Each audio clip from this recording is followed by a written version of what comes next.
चाणक्य नीति अध्याय 5। नीति नंबर 1। ब्राह्मणों को अग्नि की पूजा करनी चाहिए।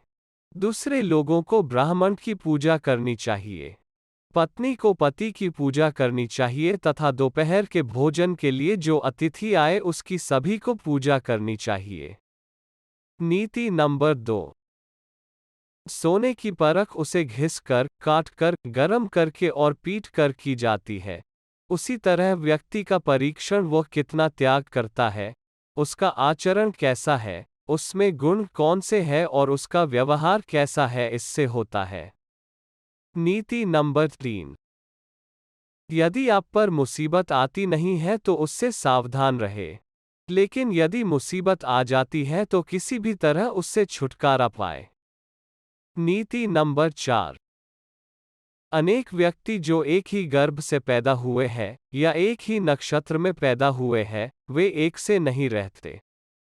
उसी प्रकार जैसे बेर के झाड़ के सभी बेर एक से नहीं रहते। नीति नंबर 5।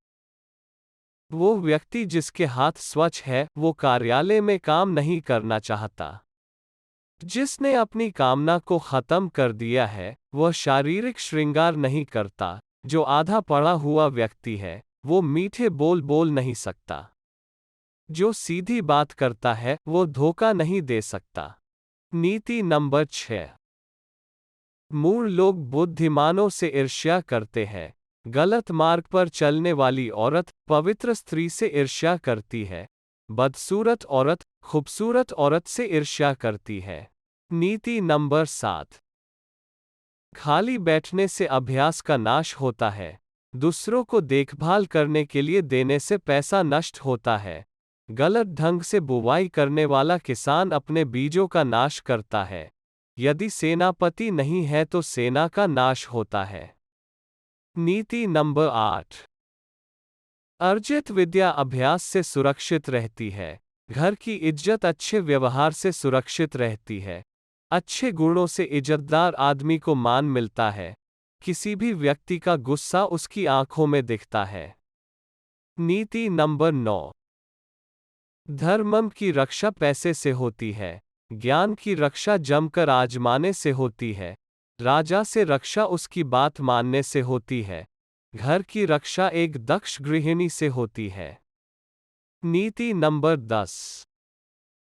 जो वैदिक ज्ञान की निंदा करते हैं, शास्त्र सम्मत जीवन शैली की मजाक उड़ाते हैं, शांतिपूर्ण स्वभाव के लोगों की मजाक उड़ाते हैं, बिना किसी आवश्यकता के दुख को प्राप्त होते हैं।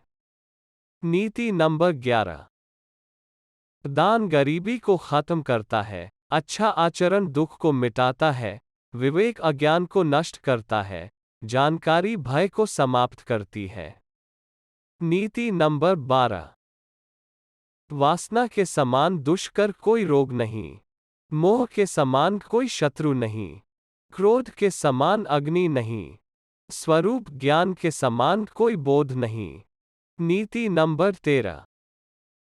व्यक्ति अकेले ही पैदा होता है, अकेले ही मरता है। अपने कर्मों के शुभ अशुभ परिणाम अकेले ही भोगता है। अकेले ही नरक में जाता है या सद्गति प्राप्त करता है। नीति नंबर 14। जिसने अपने स्वरूप को जान लिया उसके लिए स्वर्ग तो तिनके के समान है। एक पराक्रमी योद्धा अपने जीवन को तुच्छ मानता है। जिसने अपनी कामना को जीत लिया उसके लिए स्त्री भोग का विषय नहीं। उसके लिए संपूर्ण ब्रह्मांड तुच्छ है जिसके मन में कोई आसक्ति नहीं। नीति नंबर 15। जब आप सफर पर जाते हो तो विद्यार्जन ही आपका मित्र है। घर में पत्नी मित्र है। बीमार होने पर दवा मित्र है। अर्जित पुण्य मृत्यु के बाद एकमात्र मित्र है। नीति नंबर 16। समुद्र में होने वाली वर्षा व्यर्थ है। जिसका पेट भरा हुआ है उसके लिए अन्न व्यर्थ है। पैसे वाले आदमी के लिए भेय वस्तु का कोई अर्थ नहीं। दिन के समय जलता दिया व्यर्थ है। नीति नंबर 17। वर्षा के जल के समान कोई जल नहीं। खुद की शक्ति के समान कोई शक्ति नहीं।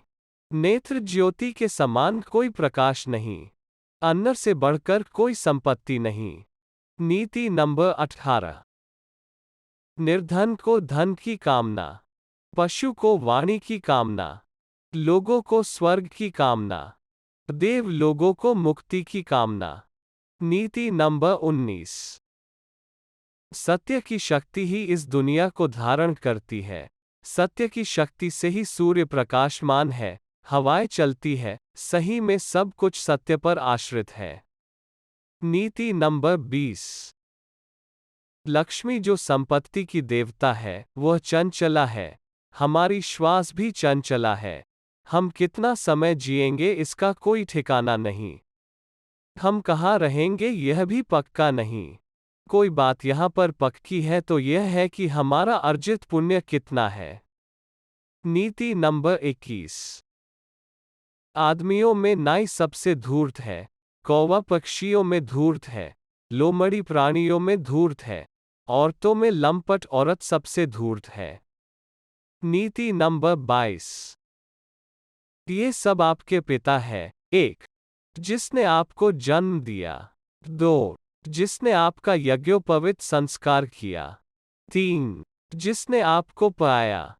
4. जिसने आपको भोजन दिया। 5. जिसने आपको भयपूर्ण परिस्थितियों में बचाया। नीति नंबर 23। इन सब को अपनी माता समझें। 1. राजा की पत्नी। 2. गुरु की पत्नी। 3. मित्र की पत्नी। 4. पत्नी की माँ। 5. आपकी माँ। चाणक्य नीति अध्याय 5 समाप्त।